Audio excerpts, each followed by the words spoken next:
ಕ್ರಿಸ್ತನ ಸಾಕ್ಷಿಗಳೇ, ಎಲ್ಲರಿಗೂ ಕ್ರಿಸ್ತನ ನಾಮದಲ್ಲಿ ನನ್ನ ಪ್ರೀತಿಯ ವಂದನೆ. ಯೇಸು ಕ್ರಿಸ್ತನ ಸಾಕ್ಷಿಗಳಾಗಿ ಈ ಲೋಕದಲ್ಲಿ ಜೀವಿಸೋದು ಎಷ್ಟು ಭಾಗ್ಯವುಳ್ಳ ಕಾಲ, ಎಷ್ಟು ಭಾಗ್ಯವಂತರು ನಾವು. ಆತನ ಸಾಕ್ಷಿಗಳಾಗಿ ಆತನನ್ನು ಪ್ರತಿಬಿಂಬಿಸುತ್ತಾ, ಆತನಿಗೋಸ್ಕರವಾಗಿ ಜೀವಿಸುತ್ತಾ, ಆತನನ್ನು ಪ್ರತಿಬಿಂಬಿಸಿ ಆತನನ್ನು ನಮ್ಮ ಜೀವಿತದಲ್ಲಿ ಅನೇಕರಿಗೆ ತೋರಿಸುವಂತ ಒಂದು ಭಾಗ್ಯದ ಕಾಲ, ಆ ಭಾಗ್ಯದ ಪದವಿಯನ್ನು ದೇವರು ನಮಗೆ ಕೊಟ್ಟಿದ್ದಾರಲ್ಲ, ಅದಕ್ಕಾಗಿ ಆತನಿಗೆ ಕೃತಜ್ಞತೆಯನ್ನು ಸಲ್ಲಿಸೋಣ. ಈ ಏಪ್ರಿಲ್ ತಿಂಗಳಲ್ಲಿ ನಾವು ದೇವರ ಸಾಕ್ಷಿಗಳಾಗಿ ಈ ಪರಿಶುದ್ಧಾತ್ಮನಿಂದ ತುಂಬಲ್ಪಟ್ಟು ಆತನ ಸಾಕ್ಷಿಗಳಾಗಿರಬೇಕೆಂಬ ಚಿಂತೆಯನ್ನೇ ನಾವು ಧ್ಯಾನಿಸೋದು.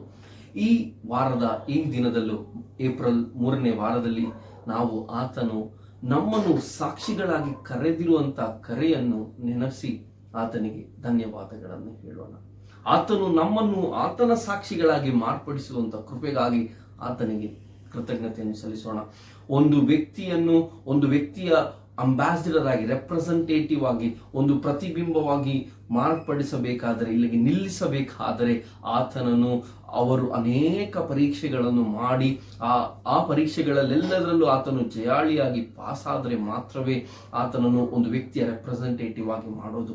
ನಮಗೆಲ್ಲರಿಗೂ ಗೊತ್ತು, ಭಾರತದಲ್ಲಿ US ambassadors, Italian ambassadors, Russian ambassadors ಆಗಿ ಅನೇಕರಲ್ಲಿ ಇರ್ತಾರೆ. ಅವರಿಗೆ ಬೇಕಾದಂಥ ಸಂರಕ್ಷಣೆ, ಅವರಿಗೆ ಬೇಕಾದಂಥ ಮನೆ, ಅವರಿಗೆ ಬೇಕಾದಂಥ ಆಹಾರ, ಅವರಿಗೆ ಬೇಕಾದಂಥ ಎಲ್ಲ ಕಾರ್ಯಗಳನ್ನು ಆ ಒಂದು ರಾಜ್ಯಗಳು, ಸಂಸ್ಥಾನಗಳು ಅದನ್ನು ನೋಡಿಕೊಳ್ಳುತ್ತೆ. ಅಮೆರಿಕನ್ ಅಂಬಾಸಿಡರ್ ಕರ್ನಾಟಕದಲ್ಲಿ ಬರುವುದಾದರೆ ಅವರಿಗೆ ಬೇಕಾದಂಥ ಯಾತ್ರೆಯ ಒಂದು ಸಹಾಯಗಳು, ಅವರಿಗೆ ಬೇಕಾದಂಥ ಆಹಾರದ ಸಹಾಯಗಳು ಎಲ್ಲವನ್ನು ಅಮೆರಿಕನ್ ಗವರ್ಮೆಂಟ್ ನೋಡ್ಕೊಳ್ಳುತ್ತೆ.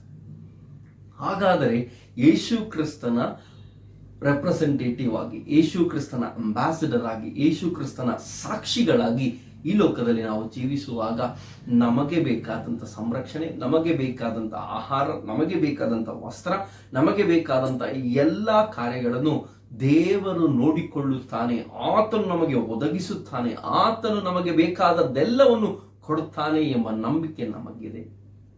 ನನ್ನನ್ನು ಕೇಳುವಂತ ಪ್ರಿಯ ದೇವಜನರೇ, ನೀವು ಆತನ ಸಾಕ್ಷಿಗಳಾಗಿ ಇರಬೇಕಾದರೆ ಮಾಡಬೇಕಾದದ್ದೇನು? ನಾವು ಯೇಸು ಕ್ರಿಸ್ತನ ಸಾಕ್ಷಿಗಳಾಗಿದ್ರೆ ನಾವು ಏನನ್ನು ಮಾಡ್ತೀವಿ ಎಂಬುದನ್ನೇ ನಾವು ಇವತ್ತು ಚಿಂತಿಸೋದಕ್ಕೆ ಹೋಗ್ತಾ ಇರೋದು. ಹೋದ ವಾರ ನಾವು ಧ್ಯಾನಿಸಿದ್ರಿ, ನಾವು ಯೇಸು ಕ್ರಿಸ್ತನ ಸಾಕ್ಷಿಗಳಾಗಿದ್ದರೆ ನಮ್ಮಲ್ಲಿ ಪರಿಶುದ್ಧಾತ್ಮನು ವಾಸ ಮಾಡಬೇಕು. ಪರಿಶುದ್ಧಾತ್ಮನು ವಾಸ ಮಾಡುವಾಗ ನಾವು ಆತನ ಸಾಕ್ಷಿಗಳಾಗಿರ್ತೀವಿ.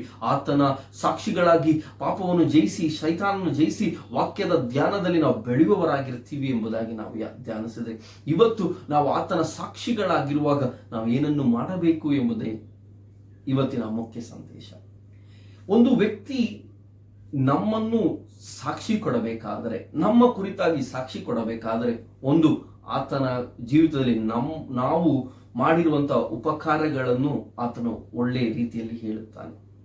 ಒಂದು ವ್ಯಕ್ತಿ ನಮ್ಮ ಕುರಿತಾಗಿ ಸಾಕ್ಷಿಗಳು ಹೇಳಬೇಕಾದ್ರೆ ಆತನು ನಮ್ಮ ಜೀವಿತದಲ್ಲಿ ನೋಡಿದಂಥ ವೈಷ್ಣವತೆ, ಇಲ್ಲದ್ರೆ ಒಳ್ಳೆಯ ಕಾರ್ಯಗಳು, ಒಂದು ಒಳ್ಳೆತನವನ್ನೇ ಸಾಕ್ಷಿಗಳಾಗಿ ಹೇಳ್ತಾರೆ. ಆದರೆ ಕ್ರೈಸ್ತರು, ಯೇಸು ಕ್ರಿಸ್ತನನ್ನು ನಂಬಿದವರು, ನಮಗಾಗಿ ಭೂಲೋಕಕ್ಕೆ ಇಳಿದು ಬಂದಂತ ಯೇಸು ಸ್ವಾಮಿಯ ಪುಣ್ಯಕ್ರಿಯೆ, ನಮಗಾಗಿ ಪಾಪಿಗಳ ಮಧ್ಯದಲ್ಲಿ ವಾಸ ಮಾಡಿದಂತ ಆ ಒಂದು ಪುಣ್ಯಕ್ರಿಯೆ, ಪಾಪಿಗಳನ್ನು, ರೋಗಿಗಳನ್ನು, ಶಾಪಗ್ರಸ್ತಗಳನ್ನು ಎಲ್ಲರನ್ನು ಸೌಖ್ಯ ಮಾಡಿದಂತ ಆ ಪುಣ್ಯಕ್ರಿಯೆ, ಮನುಷ್ಯ ಕುಲದ ಪಾಪ ಪರಿಹಾರಕ್ಕಾಗಿ ನಮಗಾಗಿ ಆತನು ಶಿಲುಬೆಯಲ್ಲಿ ಕಷ್ಟಗಳನ್ನು ಸಹಿಸಿದಂತ ಪುಣ್ಯಕ್ರಿಯೆ, ಶಿಲುಬೆಯಲ್ಲಿ ತಲೆಯಲ್ಲಿ ಮುಳ್ಕಿರೀಟ ಧರಿಸಿದವನಾಗಿ, ಶರೀರದಲ್ಲೆಲ್ಲವೂ ಗಾಯಗಳನ್ನು ಹೊಂದವನಾಗಿ, ಆ ಶಿಲುಬೆಯಲ್ಲಿ ತಂದೆ ನನ್ನನ್ನು ಯಾಕೆ ಕೈಬಿಟ್ಟೆ ಎಂಬ ಕೂಗನ್ನು ಕೂಗಿದಂತ ಆ ಪುಣ್ಯಕ್ರಿಯೆ, ಮರಣವನ್ನು ಭಯಪಡದೆ ತನ್ನ ಪ್ರಾಣವನ್ನು ಮನುಷ್ಯರಿಗೋಸ್ಕರವಾಗಿ ಕೊಟ್ಟಂತ ಆ ಪುಣ್ಯಕ್ರಿಯೆ, ನಮಗೋಸ್ಕರವಾಗಿ 3 ದಿನ ಮೌನವಾಗಿ ಆ ಸ್ಮಶಾನದಲ್ಲಿ ಮಲಗಿದ್ದು 3ನೇ ದಿನ ಮೃತ್ಯುಂಜಯನಾಗಿ ಎದ್ದು ಬಂದಂತ ಪುಣ್ಯಕ್ರಿಯೆ, ಆ ಪುಣ್ಯಕ್ರಿಯೆಯನ್ನು ಸಾಕ್ಷೀಕರಿಸೋದೇ ನಮ್ಮ ಕಾರ್ಯವಾಗಿದೆ. ನನ್ನನ್ನು ಕೇಳುವಂತಹ ಪ್ರಿಯ ದೇವಜನರೇ, ಆದಿ ಸಭೆ ಯೇಸು ಕ್ರಿಸ್ತನನ್ನು ಸಾಕ್ಷೀಕರಿಸೋದಕ್ಕೆ ಯಾವುದೇ ರೀತಿಯಲ್ಲಿ ಪ್ರಯತ್ನಗಳನ್ನು ಮಾಡಿದ್ರು ಎಂಬುದಾಗಿ ನಮಗೆ ಗೊತ್ತು. ಅವರ ಮರಣದಲ್ಲೂ ಅವರು ದೇವರಿಗಾಗಿ ಸಾಕ್ಷಿ ಕೊಡೋದಕ್ಕೆ ಸಿದ್ಧರಾಗಿದ್ದರು. ಅವರ ಜೀವಿತದಲ್ಲೂ ಯೇಸು ಕ್ರಿಸ್ತನಿಗೆ ಸಾಕ್ಷಿ ಕೊಡೋದಕ್ಕೆ ಅವರು ಸಿದ್ಧರಾಗಿದ್ದರು.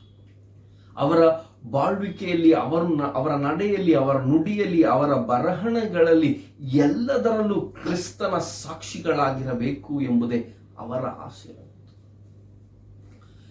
ನನ್ನನ್ನು ಕೇಳುವಂತಹ ಪ್ರಿಯ ದೇವಜನರೇ, ಇವತ್ತು ಈ 21ನೇ ಶತಮಾನದಲ್ಲಿ 2024ನೇ ವರ್ಷದಲ್ಲಿ ಯೇಸು ಕ್ರಿಸ್ತನ ಹೆಸರನ್ನು ಕೂಗಿ ಹೇಳೋದಕ್ಕೆ ಅವಮಾನ ಪಡುವಂತ ಜನರ ಮಧ್ಯದಲ್ಲಿ ಯೇಸು ಕ್ರಿಸ್ತನ ಸಾಕ್ಷಿಗಳು ನಾವು ಎಂಬುದಾಗಿ ಹೇಳೋದು ಅಂತ ದೃಢ ಧೈರ್ಯ ನಮಗಿದೆಯೋ ಇಲ್ಲ? ಯೇಸು ಕ್ರಿಸ್ತನ ಸಾಕ್ಷಿ ನಾನು, ಯೇಸು ಕ್ರಿಸ್ತನ ಮಗನು ಮಗಳು ನಾನು ಎಂಬುದಾಗಿ ಹೇಳೋದಕ್ಕೆ ನಮಗೆ ಸಂತೋಷವಿದೆಯೋ? ಅದೇ ಅಪೊಸ್ತಲರ ಕೃತ್ಯಗಳು 1ನೇ ಅಧ್ಯಾಯದ 8ನೇ ವಾಕ್ಯ ಹೀಗೆ ಹೇಳ್ಬಿಡುತ್ತೆ, ನೀವು ನನ್ನ ಸಾಕ್ಷಿಗಳಾಗಿ ಇರ್ತೀರಾ ಎಂಬುದಾಗಿ. ನಾವು ದೇವರ ಸಾಕ್ಷಿಗಳಾಗಿ ಈ ಭೂಲೋಕದಲ್ಲಿ ವಾಸ ಮಾಡಬೇಕು. ನಮ್ಮ ಜೀವಿತ, ನಮ್ಮ ಗುಣಲಕ್ಷಣಗಳು, ನಮ್ಮ ಮಾತು, ನಮ್ಮ ವೈಯಕ್ತಿಕ ಜೀವಿತ, ನಮ್ಮ ಎಲ್ಲ ವಿಷಯಗಳು ದೇವರ ಸಾಕ್ಷಿಗಳಾಗಿ ಇರಬೇಕು.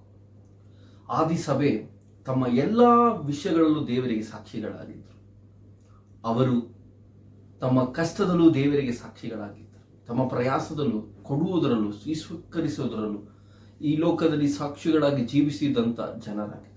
ಅವರನ್ನು ನಾವು ಪ್ರತಿಬಿಂಬಿಸೋದಕ್ಕಾಗುತ್ತೆ. ಅದರಲ್ಲಿ ಒಂದು ವ್ಯಕ್ತಿಯೇ ಸ್ಟೇಫಾನೋಸ್. ಸ್ಟೇಫಾನೋಸು ದೇವರ ಸಾಕ್ಷಿಯಾಗಿ ಭೂಲೋಕದಲ್ಲಿ ಜೀವಿಸಿದ. ಯೇಸು ಕ್ರಿಸ್ತನಿಗಾಗಿ ಸೇವೆ ಮಾಡುತ್ತಾ, ಸೇವೆ ಎಂದರೆ ದೊಡ್ಡ ಪ್ರೀಚರ್ ಆಗಿ ಎಲ್ಲ, ಆತನು ಅಡುಗೆ ಬಡಿಸೋದು, ಆ ಒಂದು ಮೇಜನ್ನು ಕ್ಲೀನ್ ಮಾಡುವಂತ ಒಂದು ವ್ಯಕ್ತಿಯಾಗಿದ್ದ. ಆಗಲೂ ದೇವರ ಸಾಕ್ಷಿಯಾಗಿದ್ದ. ಒಂದೇ ಪ್ರಸಂಗ, ಅದರ ನಂತರ ತನ್ನ ಜೀವಿತವನ್ನು ದೇವರಿಗೆ ಸಾಕ್ಷಿಯಾಗಿದ್ದ. ಪರಲೋಕವು ಎದ್ದು ನಿಂತು ಆತನ ಸ್ವೀಕರಿಸಿತು. ಇವತ್ತು ಆತನ ಸಾಕ್ಷಿಯಾಗಿ ಜೀವಿಸಬೇಕು ಎಂಬುದಾಗಿ ಬಯಸುವ ನಾವು ನಮ್ಮ ಜೀವಿತದಲ್ಲಿ ಮಾಡುವಂಥ ಎಲ್ಲ ಕ್ರಿಯೆಯಲ್ಲೂ ಆತನಿಗೆ ಸಾಕ್ಷಿಯಾಗಿರೋದಕ್ಕೆ ನಮಗೆ ಮನಸ್ಸುಂಟು. ಯೇಸು ಕ್ರಿಸ್ತನ ಸಾಕ್ಷಿ ಎಂಬುದಾಗಿ ಹೇಳುವಾಗ ಯೇಸು ಕ್ರಿಸ್ತನು ಮಾಡಿದಂಥ ಆ ಪುಣ್ಯ ಕಾರ್ಯಗಳನ್ನು, ಕ್ರಿಯೆಗಳನ್ನು ಮತ್ತು ಯೇಸು ಕ್ರಿಸ್ತನ ತಿಳಿಯದಂಥ ಜನರಿಗೆ ಮಾಡುವುದೇ ಯೇಸು ಕ್ರಿಸ್ತನ ಸಾಕ್ಷಿ. ಯೇಸು ಕ್ರಿಸ್ತನು ನಡೆದಂಥ ಅದೇ ರೀತಿಯಲ್ಲಿ ನಾವು ನಡೆಯಬೇಕು. ಯೇಸು ಕ್ರಿಸ್ತನು ಮಾತನಾಡಿದಂಥ ಅದೇ ಮಾತುಗಳನ್ನು ನಾವು ಮಾತನಾಡಬೇಕು. ಯೇಸು ಕ್ರಿಸ್ತನು ಹಾಡಿದಂಥ ಅದೇ ನುಡಿಗಳನ್ನು ನಾವು ನುಡಿಯಬೇಕು. ಯೇಸು ಕ್ರಿಸ್ತನು ಜೀವಿಸಿದಂಥ ಆ ಜೀವಿತ ಶೈಲಿಯನ್ನೇ ನಾವು ಜೀವಿಸಬೇಕು. ಅದೇ ಯೇಸು ಕ್ರಿಸ್ತನ ಸಾಕ್ಷಿ ಎಂಬುದು. ನನ್ನ ವಸ್ತ್ರದಲ್ಲಿ, ನನ್ನ ನೋಟದಲ್ಲಿ, ನನ್ನ ನುಡಿಯಲ್ಲಿ, ನನ್ನ ಮಾತಲ್ಲಿ ಯೇಸು ಕ್ರಿಸ್ತನನ್ನು ನೋಡಬೇಕು. ನನ್ನನ್ನು ಕೇಳುವಂತಹ ಪ್ರಿಯ ದೇವಜನರೇ, ಯೇಸು ಕ್ರಿಸ್ತನ ಸಾಕ್ಷಿಗಳು ನೀವು ಆದರೆ ನಿಮ್ಮ ಜೀವಿತದಲ್ಲಿ ಒಂದು ಬದಲಾವಣೆ ಉಂಟಾಗಿರುತ್ತೆ. ನೀನು ಒಳಗೆ ಶುದ್ಧಿ ಉಂಟ್ಲವನಾಗಿದ್ದು ಆಚೆಗಡೆ ಶುದ್ಧಿ ಇಲ್ಲದೆ ಇದ್ದರೆ ನೀನು ದೇವರ ಮಗನಲ್ಲ. ನೀನು ಒಳಗೆಯೂ ಶುದ್ಧಿ ಉಂಟಾಗಿ ಆಚೆಯೂ ನಿನ್ನ ಶರೀರದಲ್ಲೂ ನಿನ್ನನ್ನು ನೋಡುವವರ ಕಣ್ಗಳಲ್ಲೂ ನೀನು ಶುದ್ಧಿ ಉಳ್ಳವನಾಗಿರಬೇಕು. ಆಗಲೇ ನೀನು ದೇವರ ಸಾಕ್ಷಿ. ದೇವರ ಸಾಕ್ಷಿಯಾಗಿರುವಂಥ ಜನರ ಜೀವಿತದಲ್ಲಿ ನೋಡುವಂಥ ಗುಣಲಕ್ಷಣಗಳು, ಅವರು ಪ್ರೀತಿ ಉಳ್ಳವರಾಗಿರ್ತಾರೆ. ಅವರು ಎಲ್ಲರನ್ನು ಪ್ರೀತಿಸುವವರಾಗಿರ್ತಾರೆ. ಅವರನ್ನು ಒಡೆಯೋದಕ್ಕೆ ಬರುವ ಜನರನ್ನು ಅವರು ಪ್ರೀತಿಸುವವರಾಗಿರ್ತಾರೆ. ನನ್ನನ್ನು ಕೇಳುವಂಥ ಪ್ರಿಯ ದೇವಜನರೇ, ನೀವು ಅನೇಕರನ್ನು ಪ್ರೀತಿಸುವವರಾಗಿದ್ದೇವೋ ಇಲ್ಲದಿದ್ದರೆ ದ್ವೇಷಿಸುವವರಾಗಿದ್ದೇವೆ. ನಾವು ಮತ್ತೊಬ್ಬರನ್ನು ಪ್ರೀತಿಸುವ ಜನರಾಗಿದ್ದೇವೋ ಇಲ್ಲದಿದ್ದರೆ ಅವರ ಕುರಿತಾಗಿ ತಪ್ಪನ್ನು ಇಲ್ಲದೇ ಇರುವುದನ್ನು ಮಾತನಾಡುವವರಾಗಿದ್ದೇವೆ. ಹಾಗೆ ಮಾತನಾಡುವವರಾದರೆ ನಾವು ದೇವರ ಸಾಕ್ಷಿಗಳಲ್ಲ. ಯೇಸು ಕ್ರಿಸ್ತನ ಶಿಷ್ಯರನ್ನು, ಯೇಸು ಕ್ರಿಸ್ತನನ್ನು ನೀವು ನೋಡಿದ್ರೆ ನಿಮ್ಗೆ ಗೊತ್ತಾಗುತ್ತೆ, ಮತ್ತೊಬ್ಬರ ಕುರಿತಾಗಿ ಯಾವ ವಿಷಯ ಅವರಿಗೆ ಮಾತನಾಡೋದಕ್ಕಿಲ್ಲ. ದೇವರ ರಾಜ್ಯದ ಕುರಿತಾಗಿ, ದೇವರ ವಾಕ್ಯದ ಕುರಿತಾಗಿ ಇರುವಂಥ ಸಂದೇಶಗಳು ಮಾತ್ರವೇ ಅವರಿಗಿದ್ದದ್ದು.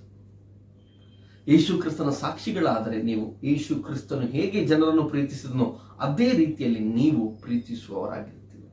ಮೊದಲನೇದು, ಯೇಸು ಕ್ರಿಸ್ತನ ಸಾಕ್ಷಿಗಳು ಪ್ರೀತಿಸುವವರಾಗಿರ್ತಾರೆ. ನೀವು ಪ್ರೀತಿಸುವವರಾಗಿ ಮಾರ್ಪಡೋಣ. ಎರಡನೇದು, ಯೇಸು ಕ್ರಿಸ್ತನ ಸಾಕ್ಷಿಗಳು ಎಲ್ಲರಿಗೂ ಸೇವೆ ಮಾಡುವುದಕ್ಕೆ ತಯಾರಾಗಿರ್ತಾರೆ. ಅವರ ಮನೋಭಾವವೇ ಸೇವೆ ಮಾಡುವುದು. ಯೇಸು ಕ್ರಿಸ್ತನು ಹೇಳಿದ್ದು, ನಾನು ಸೇವೆ ಮಾಡಿಸಿಕೊಳ್ಳೋದಕ್ಕೆ ಬರಲಿಲ್ಲ, ಸೇವೆ ಮಾಡೋದಕ್ಕೆ ಭೂಲೋಕಕ್ಕೆ ಬಂದಿದ್ದೇನೆ ಎಂಬುದಾಗಿ. ಅದೇ ರೀತಿಯಲ್ಲಿ ಯೇಸು ಕ್ರಿಸ್ತನ ಸಾಕ್ಷಿಗಳು ಸೇವೆ ಮಾಡುವವರಾಗಿರ್ತಾರೆ, ಸೇವೆ ಮಾಡಿಸಿಕೊಳ್ಳುವವರಾಗಿ ಅಲ್ಲ. ಇವತ್ತಿನ ಪಾಸ್ಟರ್ ಸಮೂಹದಲ್ಲಿ ನಾವು ನೋಡುವುದು, ಅನೇಕ ದೇವದಾಸರುಗಳು ಕೂತಂತ ಜಾಗದಲ್ಲಿ ಎಲ್ಲವೂ ಬರಬೇಕು ಎಂಬುದಾಗಿ ಕೂತಂತ ಜಾಗದಲ್ಲಿ ಎಲ್ಲ ಕಾರ್ಯಗಳು ನಡೆಯಬೇಕು. ಇರುವಂತ ಆಲಯಕ್ಕೆ ಅನೇಕರು ಬರಬೇಕು, ಇರುವಂತ ಜಾಗದಲ್ಲಿ ಅನೇಕ ವಿಷಯಗಳು ನಡೆಯಬೇಕು ಅಲ್ಲ. ನನ್ನನ್ನು ಕೇಳುವಂತ ಪ್ರಿಯ ದೇವಜನರೇ, ಯೇಸು ಕ್ರಿಸ್ತನ ಸೇವಕರು, ಸಾಕ್ಷಿಗಳು ಯೇಸು ಕ್ರಿಸ್ತನ ಹಾಗೆ ಸೇವೆ ಮನೋಭಾವವುಳ್ಳವರಾಗಿರಬೇಕು. ಒಂದು, ಪ್ರೀತಿಸುವವರಾಗಿರಬೇಕು. ಎರಡು, ಸೇವೆ ಮನೋಭಾವ ಇರಬೇಕು. ಮೂರನೇದು, ಯೇಸು ಕ್ರಿಸ್ತನ ಸಾಕ್ಷಿಗಳು ಯೇಸು ಕ್ರಿಸ್ತನ ಹಾಗೆ ಜೀವಿಸಬೇಕು. ಈ ಒಂದು ಸಂದೇಶ ತುಂಬಾ ಕಠಿಣ. ಯೇಸು ಕ್ರಿಸ್ತನ ಹಾಗೆ ಜೀವಿಸೋದು. ಬೈದರೇನು, ನಮ್ಮ ಕುರಿತಾಗಿ ತಪ್ಪನ್ನು ಹಾಡಿದ್ರೇನು, ನಮ್ಮ ವಿರುದ್ಧವಾಗಿ ಜನರು ಎದ್ದು ಬಂದರೇನು, ಸುಳ್ಳ ಪಾದನೆಗಳನ್ನು ಹಾಡಿದ್ರೇನು, ಯೇಸು ಕ್ರಿಸ್ತನ ಹಾಗೆ ಇರಬೇಕು. ಮೌನವಾಗಿರಬೇಕು, ಮುಗಿಸ್ಕೊಳ್ಬೇಕು, ಒಡೆಸ್ಕೊಳ್ಬೇಕು. ಅದೆಲ್ಲವೂ ಮಾಡಿದ್ರೆ ಮಾತ್ರವೇ ನಾವು ಯೇಸು ಕ್ರಿಸ್ತನ ಸಾಕ್ಷಿಗಳಾಗೋದು. ಅನೇಕರ ಸಾಕ್ಷಿಗಳು ನನಗೆ ಸಾರೋಕ್ಕದಕ್ಕಿದೆ. ಆದರೆ ದೇವರ ಜನರೇ, ನಾವು ಯೇಸು ಕ್ರಿಸ್ತನ ಸಾಕ್ಷಿಗಳಾಗಿರಬೇಕಾದರೆ ಮೌನವಾಗಿ ಇರಬೇಕು, ಒದೆ ತಿನ್ನಬೇಕು, ಕಷ್ಟಗಳನ್ನು ಅನುಭವಿಸಬೇಕು, ಪ್ರಯಾಸದಲ್ಲಿ ಹೋಗಬೇಕು, ಅವಮಾನದಲ್ಲೂ ನಿಂದೆಯಲ್ಲೂ ಕಣ್ಣೀರಲ್ಲೂ ಹಾದಿಯಲ್ಲಿ ನಾವು ನಡೆಯಬೇಕು. ಹಾಗೆ ನಡೆಯುವಾಗ ಮಾತ್ರವೇ ಯೇಸು ಕ್ರಿಸ್ತನ ಸಾಕ್ಷಿಗಳಾಗಿ ಭೂಲೋಕದಲ್ಲಿ ಜೀವಿಸೋಣ. ನಿಮ್ಮನ್ನು ಯೇಸು ಕ್ರಿಸ್ತನು ಎಲ್ಲೆಲ್ಲಿ ಸಾಕ್ಷಿಗಳಾಗಿ ಮಾಡ್ತಾನೆ ಗೊತ್ತಾ? ಯೆರೂಸಲೇಮಿನಲ್ಲೂ, ಯೆಹೂದ್ಯದಲ್ಲೂ, ಸಮರಯದಲ್ಲೂ, ಲೋಕದ ಕಟ್ಟ ಕಡೆಗೂ ನಿಮ್ಮನ್ನು ಆತನು ಸಾಕ್ಷಿಗಳಾಗಿ ತೆಗೆದುಕೊಂಡು ಹೋಗ್ತಾನೆ. ಆ ಸಾಕ್ಷಿಗಳಾಗುವುದಕ್ಕೆ ಪ್ರೀತಿಯು, ಸೇವೆಯು, ಎಲ್ಲವನ್ನು ಸಹಿಸುವಂತ ಸಹಿಷ್ಣುತೆಯು ನಿಮಗಿದೆಯೋ ಇಲ್ಲ? ಹಾಗಿದ್ದರೆ ಆತನ ಪಾದದಲ್ಲಿ ನಾವು ಸಂಪೂರ್ಣವಾಗಿ ತಗ್ಗಿಸಿ ಕಾದಿರೋಣ. ತಕ್ಕ ಸಮಯದಲ್ಲಿ ಆತ ನಮ್ಮನ್ನು ಮೇಲಕ್ಕೆತ್ತುವವನಾಗಿದ್ದಾನೆ. ಯೆರೂಸಲೇಮಿನಲ್ಲಿಯೂ, ಯೆಹೂದ್ಯದಲ್ಲೂ, ಸಮರಯದಲ್ಲೂ, ಲೋಕದ ಕಟ್ಟ ಕಡೆಗೂ ಆತನ ಸಾಕ್ಷಿಗಳಾಗಿರುವಿರಿ ಎಂಬ ಸಂದೇಶವನ್ನು ಬರುವಾರ ನಾನು ನಿಮಗೆ ಕೊಡೋದಕ್ಕೆ ಬಯಸುತ್ತಿದ್ದೇನೆ. ಆತನ ಪಾದದಲ್ಲಿ ಪ್ರಾರ್ಥಿಸೋಣ. ನಮ್ಮನ್ನು ಬಹಳವಾಗಿ ಪ್ರೀತಿ ಮಾಡುವ ಪರಲೋಕದ ತಂದೆ, ಈ ಶುಭ ಸಂದೇಶಕ್ಕಾಗಿ ಸ್ತೋತ್ರ.